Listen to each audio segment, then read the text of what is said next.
जय विधिनाथ होई हित मोरा, करहु सुबेग दास मैं तोरा। जय हिंद साथियों, मैं आपका साथी रघुवंश, संयोजक विश्व का सबसे लंबा तिरंगा समिति।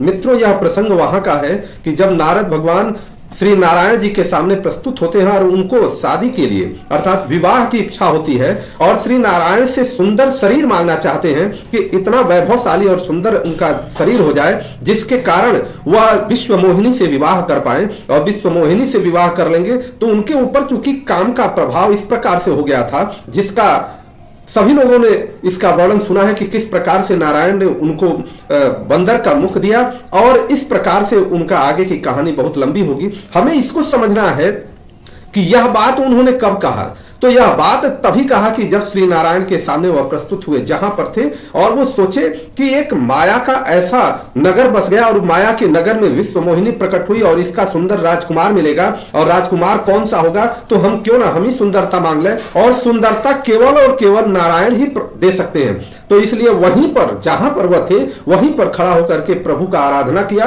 श्री नारायण प्रकट हुए, लेकिन सब कुछ मांगने के बाद उन्होंने कहा कि हमें सुंदर शरीर चाहिए जिससे हमें विवाह कर पाए। परंतु एक बात उन्होंने कह दिया कि जय विधिनाथ होई हित मोरा, करम सुबेग दास मैं तोरा। यह कहा तो यहां पर वो फंस गए। उसका कारण यह है कि नारद जी तो अपने लिए चूंकि माया के वशीभूत होकर के ये सारी चीज का डिमांड किए थे, मांगे थे, अपना सुंदर शरीर मांगे थे, सुंदर चेहरा मांगे थे।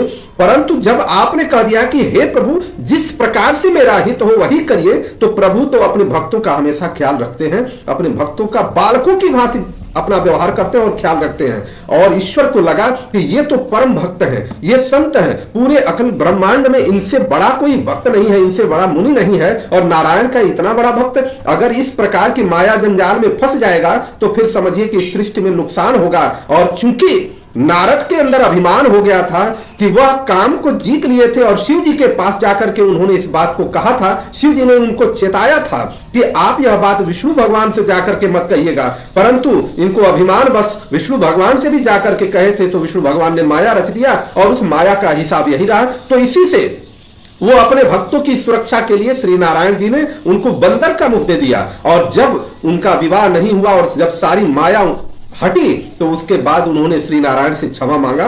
तो जब भी हम किसी भी चीज की इच्छा लेकर के, किसी भी प्रकार के काम को, किसी भी प्रकार के वैभव की इच्छा लेकर के हम कोई कार्य करते हैं और अगर उसमें हमने ये बात कह दिया कि जय विधि हूं इनाथ हित मोरा, करहु सुबेग दास मैं तोरा, इस प्रकार से अगर बात कह दिया तो फिर समझिए कि अब आपका विचार अगर अच्छा है, श्री नारायण को पसंद है, तभी जाकर के वह मिलने वाला है। अर्थात श्री नारायण को जो पसंद होगा कि अपने भक्त के लिए वही मिलेगा। इसलिए हमें किसी भी प्रकार की चिंता किए बगैर अपना कार्य करना चाहिए और अपने कार्य क्षेत्र में आगे बढ़ना चाहिए, बिना उदासी से, बिना हताशा से, बिना किसी भी प्रकार के हानि लाभ से हमको आगे बढ़ना चाहिए, तब जाकर के हमारा कल्याण होगा। जय हिंद, जय श्री राम।